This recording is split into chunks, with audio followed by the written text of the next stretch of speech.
Ena's responsible for quite a number of the people here who have since served on the committee, getting sucked in the first place, I think is how we put it.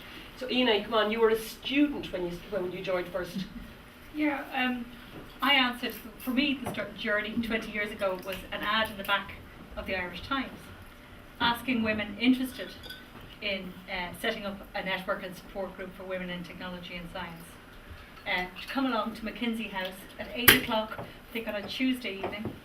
And like today, I think you had glasses for about 20, and about a large number of people came. About 40 people or so turned up on a quite a wet night, and that was sort of the decision to talk about this issue and to form the committee from my perspective.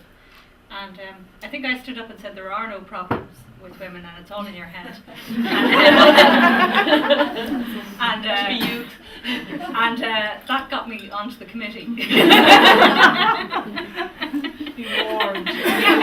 With all these knowing women going, you ain't seen nothing yet. So DCU was actually very supportive of WITS in the beginning. We did our founding events, and there's a funny story about the first year of WITS, which was Mary Robinson became our first president in the first year of WITS, and I promptly went up to the then president, Danny O'Hare, and said, can I have the use of a hall for the day for a group of girls? And he was completely supportive of it, but they ended up with this big problem, because Mary Robinson, there's a protocol about presidents visiting university campuses.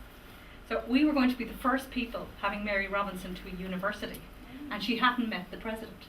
So Mary Robinson had to come out to DCU the day before our event to formally meet the president in order to be able to come the next day on the Saturday to launch WITS at the formal inaugural launch. So I thought we didn't even know our power at that stage. But that's for me the early stages on the committee were first of all learning committee skills. I'm now on the board of a number of things, and I would have learned a lot of how to do those things, how to take on board issues, the structure of actually doing committees, all that sort of stuff, all through WITS. And that was when I was doing my PhD, and it stood to me till today. You having a suggestion, and then that usually meaning you had to follow through. Because no one else will. That stood to me today, and I've a large number of friends. But the issues that have changed, there were no gender statistics for the participation of girls in science in schools. So when WITS started, it'd be good to have more girls was the statement. It wasn't followed then by facts in terms of participation across studies.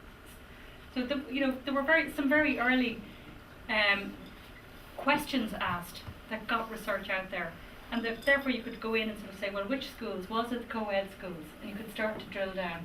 And the data were there, as Mary pointed out. It's just nobody had thought to pull them together and build up a picture of what participation was.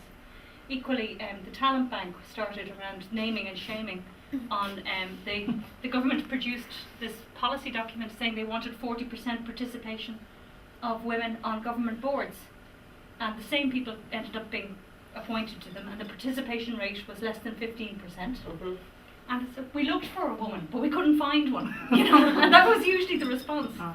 So we started the naming and shaming of boards and produced an international sort of search process headed by, it was UCD chemistry. Dermot Donnelly chaired the process, and you had to apply for this. So here's one we prepared earlier, the Delia Smith response. So next time you're looking for women, here they are. So for me, there's been a number of very good journeys. When I went through some of our old databases in preparation for this, there were nearly 2,000 names of people through corporate membership, individual membership, who've been part of this 20-year journey. Not everyone has stayed along for the whole time. Aileen's there, there's a few people, Helen, a few of us who've stayed on, but different people have come in and out. When I came back from France, having done a postdoc, it was the Cork group of WITS that were active then was a great way to meet people in the Cork area. And when I came back up to Dublin, having been away for a while, it was good to meet up with people and find out what was happening. So if anything, all I can do is, it's been a great way of meeting people and exploring issues and joining. Before social networking, we'd WITS networking, and maybe with Girl Geeks we can actually find out a little bit more about how to use the new tools and technologies, and you gain something from our experience to date on this journey. Thanks. Thanks, Ena. Thank you. Well, thank you. That's it.